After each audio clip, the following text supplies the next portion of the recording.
Fed officials, though, they seem to be getting kind of more of this downbeat commentary in recent days, Gina.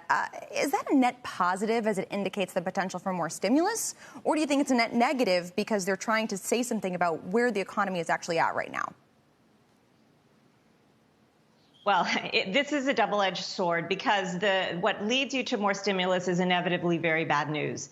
And the stimulus that they did pass is having an impact. One of the reasons that Q2 is probably not going to be as bad is because you had a significant amount of stimulus out there. But now we're facing defaults. We're facing a wave of evictions. We're facing probably layoffs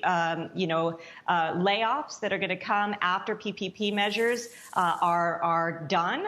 And so I think that while the markets may view negative commentary and negative guidance by the Fed as a potential for more stimulus, the reality is that actually pushes out the likelihood of a recovery sooner rather than later. And it gets harder and harder to justify the multiples, even with low interest rates. Sam, how's that going to play out? I mean, in real time, do we really expect Fed officials or Powell himself to come out and say, you know what?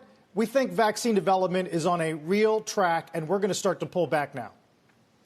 Oh, I don't see them saying that at all. I mean, my feeling is that the Fed has been acting like the character in the movie My Bodyguard. Whenever problems seem to arise, then the Fed comes in and says we're going to do whatever it takes to make sure that we put a floor under this economy. I think Gina is correct, though, that it's sort of like a drug addict. The more stimulus that you get, the more you will need to keep the market moving.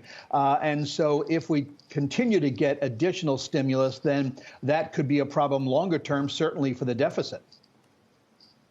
Yeah, Gina, that's interesting. You know, there's sort of a debate in some circles about whether the Fed is actively worried or concerned about inflating asset bubbles. Some point to comments that Powell's made in the last month or two that suggest it's really not at the top of their list of concerns or worries right now.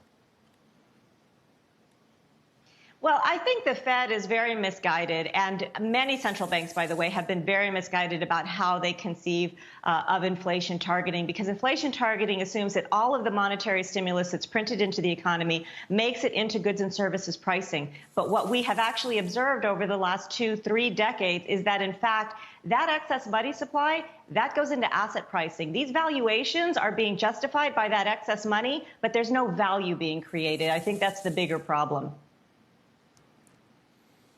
That's going to be, a topic we'll discuss more and more if hopefully we do get some progress on vaccines. Sam, Gina, thanks, guys.